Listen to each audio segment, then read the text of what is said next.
Good evening. This is not Alan Winson. Alan Winson is busily pressing the keys, looking at the computer and wondering, why? Why am I interviewing Paul Ruben? What does he mean to me? What do I mean?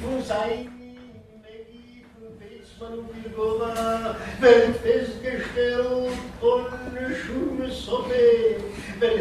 are we listening to?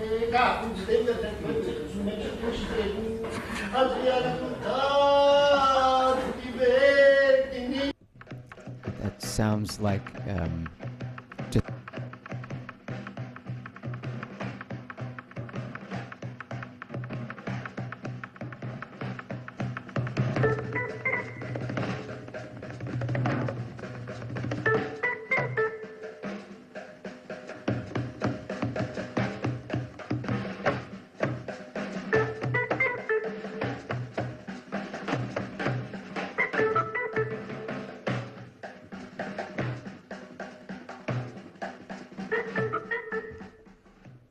Okay. Yeah, thanks, Paul. That was a kind of a rough beginning of Radio 568. We're broadcasting over this YouTube channel, and that was the voice of Mr. Paul Allen Ruben here on our inaugural broadcast of Play Talk. And I started with a piece from Playtime, the Jacques Tati film. That's that music that's playing there in the background here. I'll bring it up here.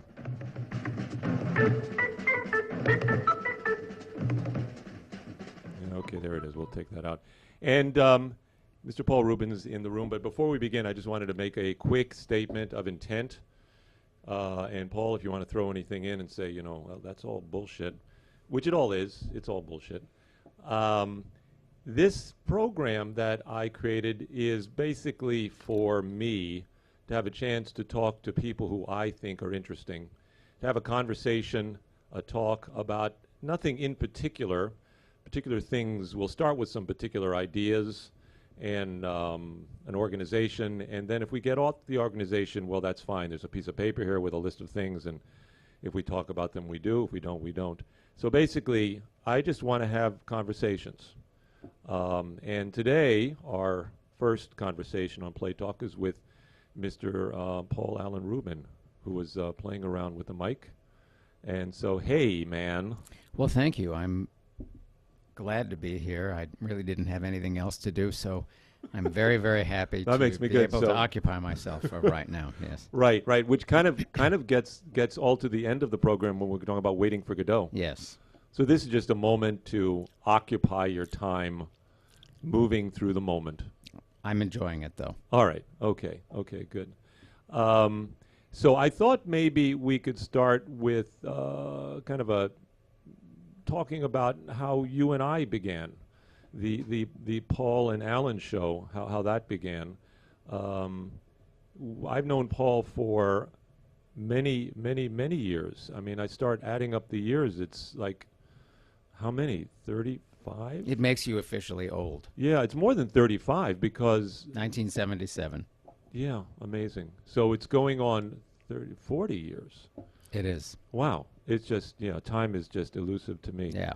Well, I can tell you what I think is maybe interesting in the way we met, which might make the conversation a little broader than just what might be interesting to you and me. Yeah. That's okay if it's just interesting to you and me. Well, I'm okay with that. I'm okay with that too, I guess. But what came into my mind was I was creating an improvisational company that also had that wanted to do written scenes along with literally improvisations where you take suggestions from an audience and make up a scene with it. And so I had auditions, and so I had told my wife Paula that the day I had some of these auditions, who came to audition, and I said, in came this guy who reminded me that human beings really aren't supposed to walk, because he was so awkward that I thought this guy ought to be on all fours. He'd be a lot more comfortable that way. I've learned to walk since. Sort of. And I said, and then his face kind of matched the walk organically. Everything was sort of contorted, going in opposite directions. And I said to Paula, what occurred to me as soon as I saw this person was, I thought, if he's half as funny as he looks, he'll be the funniest person in this little group. And it turned out that he was half as funny as he looked, and that he was the funniest person in the group, which Right. meant that we were all a quarter as You were funny. a quarter as funny. You were a third. So it all worked out well, and that's how we met. And we did we performed in that group for a while, and Right. And you and it was yeah. called Laughing Stock. Laughing Stock. Right. And so what for me is interesting about that is that we, meaning Alan and I, not only found commonality in terms of performance, both of us were silly, both of us enjoyed improvisation. In fact, I am funnier than Alan is, but he doesn't like Wait to a second. Wait. admit it.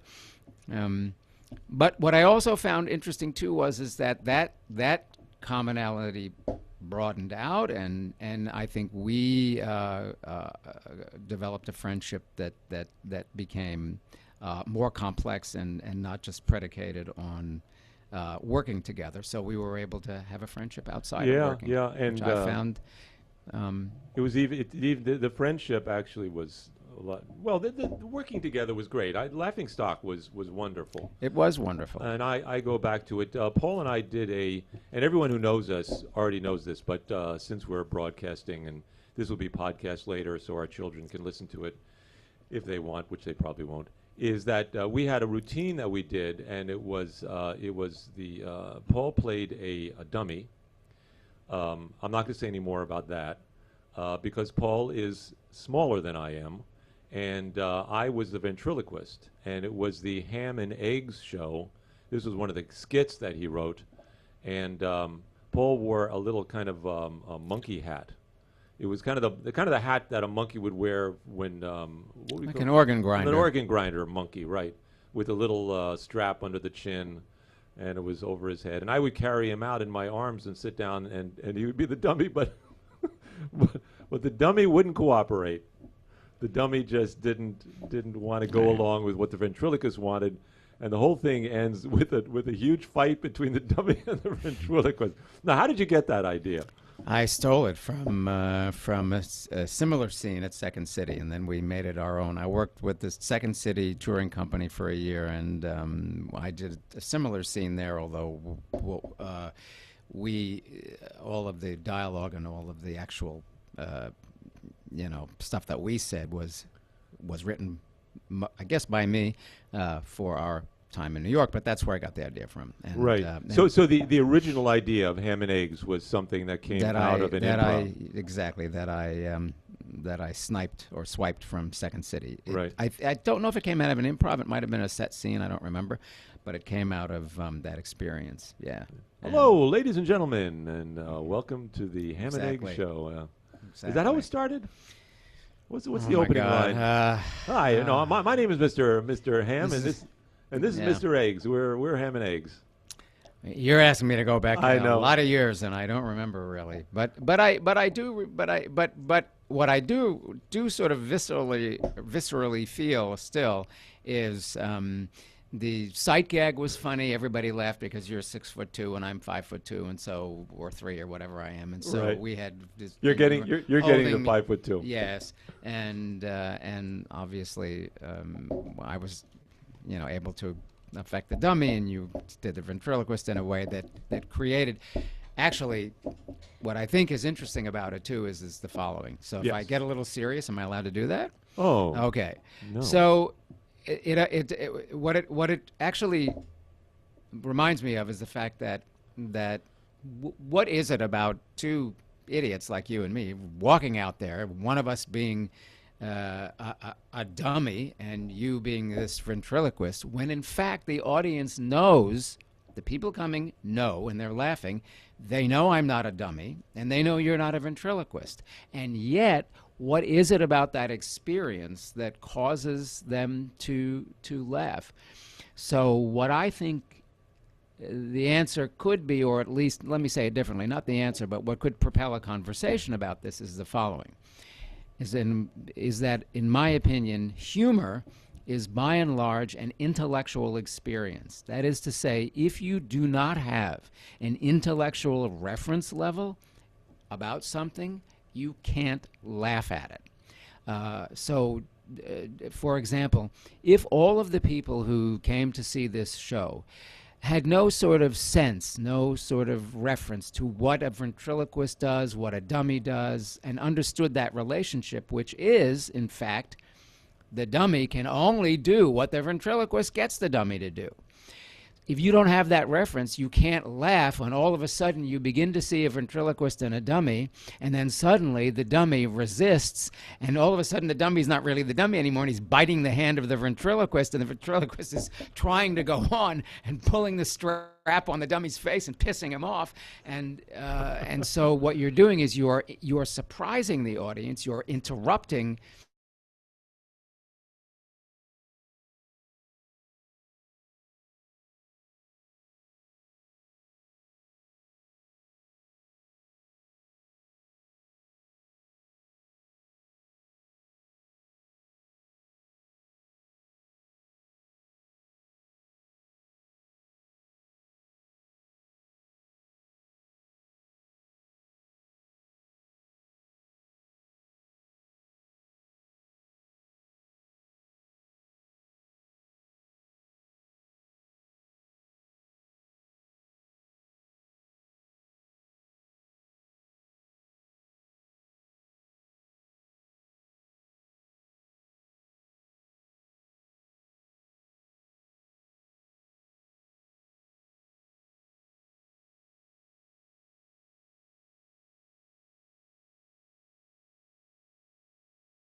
It's just like CNN when they'd go off the air when they first started. That's why You need a real kind of environment to do this instead of cut and paste. It's not the environment. It's not the environment. Or it's, the machinery, whatever you need to make it work. It's this YouTube. Yeah, whatever. All right. I'm not sure where we cut off, but we were making some really good I know points where there. I was. All right, but I don't know when this thing cut off. Oh, I see. Yeah. So I mean, this was very interesting. So the dummy and ventriloquist relationship, you were saying, has a kind of an intellectual aspect, and that difference to what a real dummy and ventriloquist is. If this surprises us. We can go back slightly. Yeah. If you had an audience of people who had no idea what a ventriloquist was and no idea what a dummy was, I think it would be difficult for them to see anything funny about anything, the relationship, because they would simply be confused as to didn't even know who these people are. So a reference level means that you've already established, you already are literally referring to something that you already know. Given. That's a given. You have to understand the reference. You're right. And what we know is this. We all know, if people are our age, we all know Ed Sullivan when a ventriloquist would come on. Or if it's not Ed Sullivan, we all know that even if you're younger and don't know him, you know that a ventriloquist, what he does, Bagley? what he or she does. Who? Ed Bagley? Ed Sullivan. Ed Sullivan, but the ventriloquist act that he always had. Have you taken your medicine today? No, he always had this. It was a very famous time. Ventriloquist was really big then. Who are you? I know. I don't remember the name of the. Wait a minute. I'm beginning to feel like a dummy. I don't. All right. So Ed Sullivan, Ed Ventriloquist. Okay. Yeah, and so very quickly, what we know is that we know the ventriloquist comes out and doesn't move his or her mouth, and yet the dummy talks, and we hear all the words properly. And so we as the audience are amazed that somebody can basically have their lips together and then talk. We can't do that. So that's how we understand the experience. So we get it. And we also know that the dummy is made of wood or fake, not real, not sentient, and that the ventriloquist is a human being. So that, that's what we understand. So essentially what you and I did was we interrupted that reference level, and we surprised, and I think surprise is a major element of humor, the audience by surprising them when all of a sudden the dummy sort of comes alive and takes on human characteristics. And not only that, the dummy's pissed off and starts to rebel against the ventriloquist. And then the ventriloquist, when the ventriloquist sees that, goes with it, doesn't say, "Hey, you're a wooden dummy, you can't talk," and that wouldn't be very funny, and right. Everything would be over. Goes with it, and that's another thing too, where that reality remains established and remains intact, and essentially then tries to continue the act while his hand is being bitten and the dummy is growling at him and saying, "You stink, you're horrible, I quit, I don't want to do this act," and the audience is kind of laughing at me. You're pretending that the audience is laughing at you, and you're saying to the audience, thank you very much, thank you. And I'm going to go back to my point that we made earlier, is that that we identify with the dummy. We see ourselves as the dummy, yes, who's being held down, victimized, held down by management, by the boss. But at the same time, we also identify with this ventriloquist who is tanking. That's right. Because we all feel like we're tanking. We're tanking all the time. Well, you're tanking right now. We're absolutely tanking, and it's like, okay, we're still on the air. I did well. I said what I had to say, and I'm having some. Hey, look, seltzer. It wasn't my fault. You're having simply seltzer. Well, I'm having seltzer this because is a new Fairway product. I'm having seltzer because I'm being sort of interviewed or talked to by a Jew, and seltzer seems to be appropriate. Anyway, right, sorry, I interrupted you. Finish your sentence. The thing got cut off not because of me, it was because of YouTube. I didn't do anything. I had this whole thing set up exactly correctly. Did you say U2 or YouTube? You have nothing to do with it. Don't feel bad. It's not about me. It's not about you. Right. I interrupted you. You need to finish. It's about mass media. It's about mass media. So anyway, I think we've driven ham and eggs into the ground. Right. They were in the grave. We brought them out. Now grave. they're back. Yeah. They're back in the grave. But I do think now expanding it beyond ham and eggs a little bit, because both you and I have a long experience with the theater, with art, or at least performance art. You have a PhD in theater. Yeah, I just got my diploma, by the way. You got your diploma. I just got it in the mail yesterday. Got your PhD in the mail yesterday. And they make it out of meat. And I have a PhD also in audiobookology. And you do? But you have a diploma. I have a diploma. I want to see it. I don't think you do. Hold on a minute. Because you would know they make these diplomas out of meat. This is radio. I can show you anything I want. And it's all good. Look at that. There it is. There it is. You got it in your pocket. It's all folded up. Hey, look, there it is. I'm going to read it. Yeah. Wait a minute. I tore it. I'm sorry. You did. Take it back. Thank you. And I'm trying to elevate your program here. So I'm saying the following. I'm saying that if you look at drama is empathy-based. So you don't need much of a reference level to to connect empathetically to another character. Does that make sense? Say it again. You don't need I the wasn't same listening. kind of intellectual right. I don't blame you for that matter. You don't need the same kind of intellectual level to empathetically to have an empathetic response to a particular character. It doesn't require a lot of intellect. It doesn't require knowledge. It doesn't require you sort of know how things work. If you see a man pointing a gun at a little dog, that's all you really need to know when that guy begins to pull the trigger back or cock the trigger. Yes. To have an empathetic response to the dog. You don't need to know anything about killers, criminals, dogs, or anything. All you need to do is go, and you're in. But I'm sure you wanted to go somewhere, but I'm gonna take it in a different direction. What if you're a member of ISIS? Oh well, okay. If you're a member of ISIS, there's the dog. It's and difficult the guy for has me, a gun, right? And the dog has a yarmulke. Well, here's maybe an interesting question. Could we find humor in ISIS? I mean, is that really possible? Could we? Well, we found humor in Hitler. Well, you're right. You're right. And what was the television show that had about the German about the Hogan's Heroes? Hogan's Heroes. Right. That took place in a German concentration camp, and There you that program was in the 60s. It managed to co-opt that experience in a sense, and the movie was based on Stalag 17 or whatever. Really? It was made earlier. But the television show was a comedy. Yep. So, what can't you make fun of? Look at All in the Could Family. yeah. All in the Family is about a bigot. You're right. And but was isn't it really fair funny. to say? But isn't it fair to say that ISIS the stakes are a little higher with ISIS? Yeah. That in All in the Family. Oh yeah. Nobody executed people. None of the main characters killed their enemies. So you came to the question: Can someone make a comedy out of the action? Well, of could ISIS? we find something humorous in that experience as we understand it? Right now, I don't see it. I'm very imaginative, but I don't see how you could. I'm not. Yeah, it's sort of stumping me a little bit. I think comedy is a matter of distance.